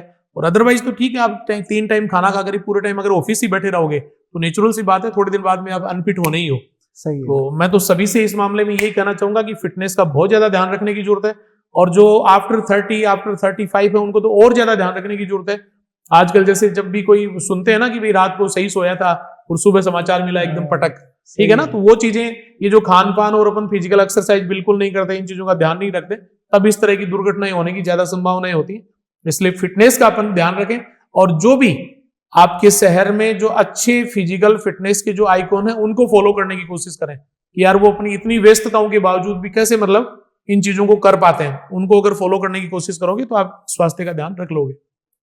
अब प्रिंस के बारे में अभी तक हमने बात करी, लेकिन अभी हो सकता है जब आपने शुरू किया तब आपको ये सब चीज़ों आपने इतने इस स्केल पे नहीं सोची हो, लेकिन आज हम जो प्रिंस देख रहे हैं, आने वाले 10-20 सालों में आपने क्या सोचा है कि हमें प्रिंस को कहाँ तक ले जाना है, क्या और नया कर रहे हैं? देखो, मोदी जी ने जैसे 2047 का विजन बताया जी, वैसे विजन तो हमने भी 2047 या 2057 तक का ले रखा है। लेकिन वो चीजें डिस्क्लोज करने की नहीं होती, बताने की इसलिए नहीं होती कि भाई पता नहीं वो काम हो पाएंगे या नहीं हो पाएंगे। लेकिन यूं है कि हर बार कुछ ना कुछ नया करना है, हर एक जरूरतमंद बच्चे तक इस एजुकेशन के सिस्टम को पहुंचाना है, उस प्रत्येक बच्चे तक हम अप्रोच करें, इसकी हमारी कोशिश रहेगी, जिसमें हम बहुत कुछ सफल भी हुए और कुछ जो रिमेनिंग काम इसमें बाकी रहे हुए हैं उसको हम और अच्छा करेंगे। और उसके लिए यही है कि हर जरूरत के हिसाब से नए कैंपस और डेवलप करें, और जैसा कि मैंने आपको बताया हर साल एक दो कैंपस हमारे नए डेवलप हो जाते हैं, उस काम में हम लगे रहेंगे तो नो डाउट जहां तक हमें पहुंचना है वहां तक आराम से पहुंच जाएंगे। ये तो सब पॉजिटिव बातें हुई। कुछ ऐसी चीजें होती है कि जब आप इस शहर में इतना बड़ा आप एम्पायर लेके बैठे हैं तो पॉलिटिकल एस्पेक्ट से या शहर के एडमिनिस्ट्रेटिव एस्पेक्ट से कुछ सुविधाओं की जरूरत होती है। इस मामले में आप क्या मानते हैं कि इस शहर में आपको, जब आप इस शहर को इतना कुछ देते हैं तो आपको क्या सुविधाएं मिलती है, क्या जरूरत पे चीजें हो पाती है आपके हिसाब से, कुछ ऐसा? इसका जवाब मेरा मिक्स रहेगा जी। यहाँ के जो सीकर के लोकल वासी हैं उन्होंने ये जो बाहर वाली जो स्कूल वाले, हम जैसे लोग जो किसान घरों से आए हैं, यहाँ पर जितने भी जो बड़े स्कूल वाले हैं, कोचिंग वाले हैं, सब बेसिक बैकग्राउंड से निकल करके यहाँ आए और उन्होंने अपना सेटअप यहाँ तैयार किया। तो चाहे यहाँ के लोगों ने उनके सिस्टम को बनाया हो, चाहे बाहर के पेरेंट्स ने आकर के बनाया हो, कहीं ना कहीं यहाँ के लोगों का भी बराबर रोल रहा है। बात रही प्रशासन की, पूरा सहयोग रहता है, लेकिन अपन चाह करके भी बहुत सारी चीजों को अपन डेवलप उस रूप में नहीं कर पा रहे। जैसे कोटा है तो वहां नए एरियाज बहुत अच्छे डेवलप हो गए, नए इंस्टीट्यूशनल एरियाज डेवलप हो गए, हॉस्टल्स के लिए नए एरियाज डेवलप हो गए, और सिर्फ वहां पर बच्चों के हॉस्टल बने हुए हैं या कोचिंग क्लासेस बनी हुई है, तो वहां के लोग जो हैं उनसे प्रभावित नहीं है जी। सीकर में प्रॉब्लम ये है कि यहाँ ऐसी कोई गवर्नमेंट की लैंड नहीं है जहां सरकार ये चाहे कि मैं इस 200-300 बीघा में कोई इंस्टीट्यूशनल एरिया डेवलप कर दूं। अब उसके लिए ये हो कि गवर्नमेंट जमीनों का अधिग्रहण करे और फिर हमें जो भी वहां की रेट है उस पर हम लोगों को अलॉट करें, तो वो अपने आप में एक बड़ी प्रक्रिया है। गवर्नमेंट चाहे तो कर सकती है, अगर अच्छा इनका इरादा हो तो वो किया जा सकता है। और वो अगर कर दिया जाए तो जो शहर में जो मिक्सअप हो गया कि एक जगह 2 बड़े हॉस्टल चल रहे हैं और उसके बगल में किसी का घर है, नेचुरल सी बात है वो घर वाला डिस्टर्ब हो रहा है, लेकिन वो जिसमें हॉस्टल चल रहे हैं वो भी किसी का घर था, उसको 2 रुपए की इनकम आनी है इसलिए वो हॉस्टल चला रहा है। तो स्वार्थ तो मतलब अड़े हुए हैं दोनों तरफ से, और कहीं ना कहीं वो जो बच्चा बाहर का आता है वो ये नहीं कि सिर्फ स्कूल वालों को, कोचिंग वालों को ही 2 रुपए दे रहा है, उस पूरे शहर को ग्रो करने में हर दुकानदार के पास, हर ठेले वाले के पास, गोलगप्पे वाले के पास, सब्जी वाले के पास उसका रुपया घूम करके आता है। तो शहर की प्रोग्रेस में तो काम कर रहा है। सीकर में देखा जाए तो, और यहाँ पर कोई टूरिज्म पैलेस भी कोई नहीं है, यहाँ कोई बड़ी इंडस्ट्री भी नहीं है। देखा जाए तो यहाँ सीकर में अगर एजुकेशन इंडस्ट्री को आप साइड में कर दो ना, तो उसके बाद में सीकर और बालोतरा में कोई ज्यादा बड़ा फर्क नहीं रहेगा। लेकिन ये चीजें जब कर रही हैं तो सब शहरवासी चाह रहे हैं कि ये ग्रो करें, लेकिन ग्रो सिस्टमेटिक तरीके से करें। अब सिस्टमेटिक तरीके से करने के लिए बड़ी महत्वाकांक्षा या यूं कहें कि बड़ा विजन कोई पॉलिटिशियन, जैसे अपने पिछली बार डोटासरा जी से बातचीत हुई थी, उन्होंने बातों को आगे भी बढ़ाया था। अभी अपने यूडीएच मिनिस्टर हैं जावर सिंह जी खरा, और इस मामले में अगर वो कुछ ऐसा कदम उठाते हैं तो इसमें और स्पीड से, जैसे अभी तो इस समय लगभग 1 लाख बच्चा इसमें टोटल यहाँ बाहर का रहता है सीकर में। सीकर में संभावनाएं ऐसी हैं, यहाँ का जियोग्राफिकल स्ट्रक्चर ऐसा है, यहाँ की लॉ एंड ऑर्डर की स्थितियां ऐसी हैं, यहाँ के संस्था संचालक ऐसे हैं कि इस 1 लाख की संख्या को अपन बढ़ा करके 3, 4, 5 लाख तक भी ले जा सकते हैं। अच्छा। लेकिन उन गलियों में नहीं हो सकता ये काम।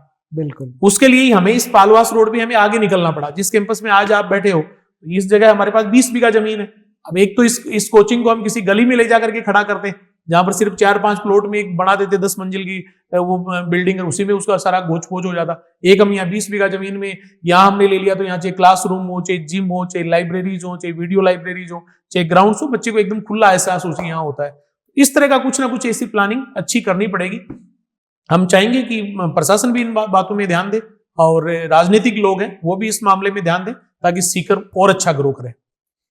स्टूडेंट्स जब इतने बड़ी संख्या में यहाँ पर आते हैं तो उसके साथ में कई नकारात्मक प्रभाव भी पिछले कुछ सालों में शहर में देखे हैं। बिल्कुल।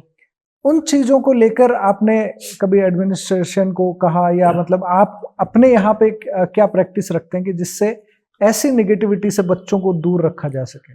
देखो दिनेश, इसमें यूं है, पहली बात तो इसका अपन कंपैरिजन करें, कोटा की तुलना में यहाँ पर वो चीजें कम है। चाहे नशे पते की हो, चाहे कोई लड़ाई झगड़े की हो, या अन्य जो चीजें हैं वो वहां की तुलना में कम है। उसके पीछे वजह क्या है? यहाँ जितने भी स्कूल और कोचिंग संचालक हैं उनके खुद के कैंपस हैं, खुद के हॉस्टल्स हैं। तो प्रत्येक आदमी 2, 3, 4, 5 हजार बच्चों को उस कैंपस में रखता है, तो उन बच्चों की मॉनिटरिंग ठीक से हो जाती है। उन बच्चों के पास मोबाइल अवेलेबल नहीं होता, उन बच्चों का बाहर निकलना नहीं होता है, बाहर वाले किसी आदमी का अंदर घुसना नहीं होता है, तो वो चीजें सही चलती हैं। लेकिन फिर भी लगभग 60-70% बच्चा तो बाहर पीजी में रह रहा है, बाहर प्राइवेट जगह रह रहा है। तो उस मामले में क्योंकि वो रूल रेगुलेशन उस हॉस्टल का संचालक हार्डली उनके ऊपर लागू नहीं कर सकता, तो वो चीजें कुछ कोटा को कंपेयर करती हैं। अब यहाँ जो बच्चा पढ़ने आता है उसमें लगभग बच्चे तो अच्छे आते हैं, लेकिन 2-4-5% बच्चा ऐसा भी आ जाता है जिसकी पढ़ने की ज्यादा इच्छा नहीं होती। घर से उसके जो घर वाले हैं वो पैसे वाले होते हैं, तो उसको खर्चा भी करना होता है।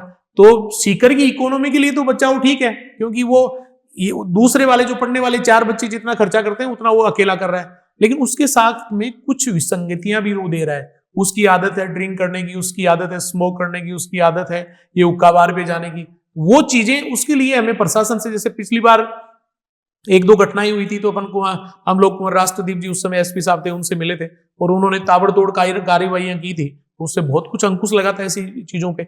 और अब भी हम चाह रहे हैं, मैं अभी 2 दिन पहले ही मेरी एसपी साहब और कलेक्टर साहब से मुलाकात हुई थी, उनका ये कहना था कि इलेक्शन से फ्री होने के बाद में हम जहां जहां जिन जिन चीजों की जरूरत है आप लोगों का एक प्रतिनिधि मंडल हमसे मिल लेना, और हम इन चीजों पे पूरा, कहीं पर भी कोई गड़बड़ी नहीं हो, सीकर के सिस्टम में कोई गड़बड़ी नहीं हो, इसके लिए हम पूरी व्यवस्था करेंगे।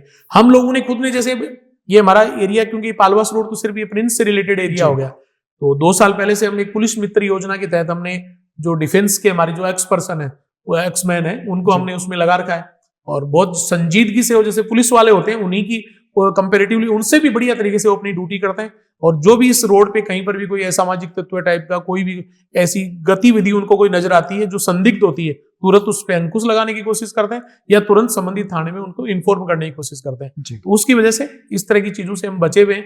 और बच्चा यहाँ पर, मैं तो यही कहूंगा कि सीकर में आकर के, चाहे किसी भी इंस्टीट्यूट में आए, सीकर में बच्चा अपने आप को सेफ फील कर सकता है और अच्छे सेफ हैंड्स में वो रह करके अपनी पढ़ाई कर सकता है। कुछ एक बच्चे होते हैं जो अपवाद हर जगह होते हैं, वो तो जैसे होता है ना कि एक छोटी गांव या छोटा ढाणी होते हैं, वहां दुर्घटनाएं पूरी साल में 1 आध होती है। जो गांव बड़ा होता है वहां साल में 5-7 भी हो जाती है। तो जब नफरी बढ़ेगी तो ये चीजें तो पीछा तो करेंगी आपका, लेकिन फिर भी इनके साथ इनको कंट्रोल करने की जरूरत है, और उसके लिए नो डाउट सीकर के सभी संस्था संचालक, यहाँ का प्रशासन सब अच्छा करेंगे। एक महत्वपूर्ण सवाल, जब ये सब अपन चीजें कर लेते हैं ना, तो फिर किसी भी आम आदमी के मन में ये ख्याल आता है कि जब इतना बड़ा सब कुछ हो गया है तो अब हो सकता है कि सर का पॉलिटिक्स में जाने का मन हो, या साथ के लोग ही कह देते हैं सर कि अब तो इधर सब सेट है, आप कुछ उधर देखो, ऐसा कुछ है मानस? ये ऐसा सवाल है जो दिन में मेरे से 2, 3, 4 आदमी एवरेज कर लेते हैं जी। ऐसा सवाल है जो आपने पूछा है, तो मैं कोई आपके सवाल से नाराज नहीं हूं, लेकिन ऐसा फिलहाल कोई मानस नहीं है, इतना ही जवाब दूंगा मैं। अच्छा, फिलहाल ऐसा कोई मानस नहीं है।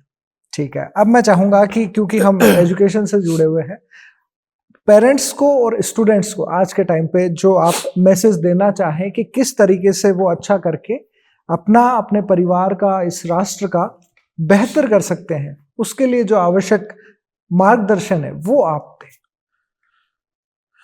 सभी अभिभावकों को कहना चाहूंगा कि बच्चे आजकल अपनी बहुत उनकी सॉफ्ट परवरिश अपन ने शुरू कर दी। हम लोग जब थे, या आपके बच्चों के जो पेरेंट्स हैं, उनके स्कूल में भी मॉनिटरिंग अच्छी होती थी, स्कूल में जो सर थे, गुरुजी थे, वो उनकी पिटाई भी कर देते थे, घर वाले भी जब वो गड़बड़ करता था तो उसकी कुटाई कर देते थे, उस वजह से उसका थोड़ा सिस्टम चलने का ठीक रहता था। आजकल ना तो घर में आप हाथ लगा सकते हो, ना स्कूल का टीचर उन बच्चों के हाथ लगा सकता है, और इस चीज की जानकारी बच्चों को भी है। तो जो बच्चे जिद्दी किस्म के हैं, जो हठधर्मी किस्म के हैं, वो उस सिस्टम में डलने की कोशिश ही नहीं करते कि अपनी वास्तव में लाइन क्या है। पढ़ने वाला बच्चा है, उसको तो ठीक है, पेरेंट्स उसको ठीक तरीके से उसको डील भी करते हैं और वो पढ़ता भी है, सिलेक्शन भी करवाता है। लेकिन जो नहीं पढ़ने वाला है, उसके ऊपर भी अपन को वॉच रखने की जरूरत है। अपन बेटी का तो ध्यान रख लेते हैं कि भी बेटी कहाँ जा रही है, कहाँ आ रही है, लेकिन ये जो बेटे हैं ना, वो कहते हैं कि मैं एक्स्ट्रा क्लास लेने जा रहा हूँ, मैं फलाने दोस्त के यहाँ जा रहा हूँ, मैं फलाने वहां से नोट्स लेने जा रहा हूँ। इन पे भी अपन को बहुत ज्यादा नजर रखने की जरूरत है, और इन पे नजर रखेंगे तो इनका ठीक से डेवलपमेंट होगा, ठीक से एजुकेशन प्राप्त करेंगे, और जिस जॉब के लिए या जिस एम के लिए आप इनको पढ़ाना चाह रहे हो वहां तक ये पहुंचेंगे। कई बार जब हम पेरेंट्स को कहते हैं कि भाई आपका बच्चा इसकी ये शिकायत है, पेरेंट्स हम पे आग बबूला हो जाते हैं। अच्छा, हमारे बच्चे की शिकायत हो ही नहीं सकती, हमारा बच्चा ऐसा कर ही नहीं सकता। फिर हम जब उनको प्रूफ के साथ हम समझाते हैं तब वो पूरी तरह से मान जाते हैं। अदरवाइज तो कहते हैं कि आपके पास प्रूफ क्या, आप हमारे बच्चे को इल्जाम कैसे लगा रहे हो। अच्छा। हमारा उद्देश्य, संस्था का उद्देश्य कभी भी किसी बच्चे पर या पेरेंट्स पे इल्जाम लगाने का नहीं होता। आप हमारे पास अपने नॉन यालों को भेजते हो, पढ़ाने के लिए भेजते हो। हम चाहते हैं कि वो 6 घंटे 7 घंटे हमारे यहाँ से पढ़ करके आराम से जाए। जो बच्चा हॉस्टल में रहता है वो 24 घंटे हमारी कस्टडी में रहता है, वो सेफ तरीके से रहे, अच्छे से टाइम पे खाना खाए, टाइम पे पढ़े, टाइम पे खेले। हमारा उद्देश्य इतना सा ही रहता है। लेकिन उसमें जब थोड़ी बहुत गड़बड़ी वो करने की कोशिश करता है, तो जिस तरह से आप चाहते हो कि वो अच्छा नागरिक बने, अच्छी पढ़ाई करे, अच्छी रैंक हासिल करे, वैसा हम भी तो चाह रहे हैं। हमारा कोई उससे कोई वो कोई विवाद थोड़ी है। हम भी तो ऐसा ही चाह रहे हैं कि वो एक अच्छा नागरिक बने। तो ये अपन दोनों एक दूरी है, स्कूल मैनेजमेंट और पेरेंट्स, ये दोनों मिलकर के अगर काम करेंगे तो बच्चों की जो परवरिश है वो अच्छे से होगी, उनकी देखभाल अच्छे से होगी, वो अच्छे नागरिक तैयार हो जाएंगे। और अगर अपन यही करते रहेंगे कि नहीं स्कूल वाले का दोषारोपण है, उस स्थिति में पहले किसी और कोचिंग में वो पढ़ रहा था, आपने निकाल करके मेरे पास डाल दिया, नेक्स्ट ईयर आप मेरे यहां से डाल करके उसको दूसरी कोचिंग में या दूसरी स्कूल में डाल दोगे, उससे उस बच्चे का समाधान बिल्कुल नहीं होने वाला है। अपन को ये समझना पड़ेगा, ये सोचना पड़ेगा कि वास्तव में उस बच्चे में कमियां क्या है, स्कूल वाले उसमें क्या चाह रहे हैं, स्कूल वाले उसमें क्या सहयोग कर सकते हैं उसको परफेक्ट करने में, और गार्जियन जो है उसकी ड्यूटी क्या बनती है, वो उसमें क्या करे। इन दोनों तरह से अपन मिलकर के अगर काम करेंगे तो उन बच्चों का ठीक से विकास हो जाएगा, सर्वांगीण विकास हो जाएगा। बिल्कुल सर, एक बार फिर से मैं जो भी इंटरव्यू देख रहे हैं उनको बताना चाहूंगा कि जोगेंद्र सर का सीकर को शिक्षा नगरी के तौर पर स्थापित करने में और हजारों लाखों स्टूडेंट्स के भविष्य को बेहतर करने में जो योगदान रहा है वो अतुलनीय है। हम कोशिश करें कि हम भी सर की तरह ही मेहनत कर सकें, अपनी अपनी फील्ड में और बेहतर कर सकें और अच्छा कर सकें, ताकि आने वाले समय में हमें भी ये लगे कि हमने इस देश को अच्छा बनाने में अपना महत्वपूर्ण योगदान दिया है। सर के जीवन से आप जितना सीख सकें उतना कम है, और हम भगवान से यही दुआ करते हैं कि आप स्वस्थ रहें और लंबे समय तक आप इसी तरीके से इस देश की और इस समय में जो लोग हैं उनकी बेहतरी के लिए आप काम करते रहें। आपने जो समय दिया उसके लिए बहुत बहुत धन्यवाद सर। बहुत बहुत धन्यवाद सर, बहुत बहुत धन्यवाद।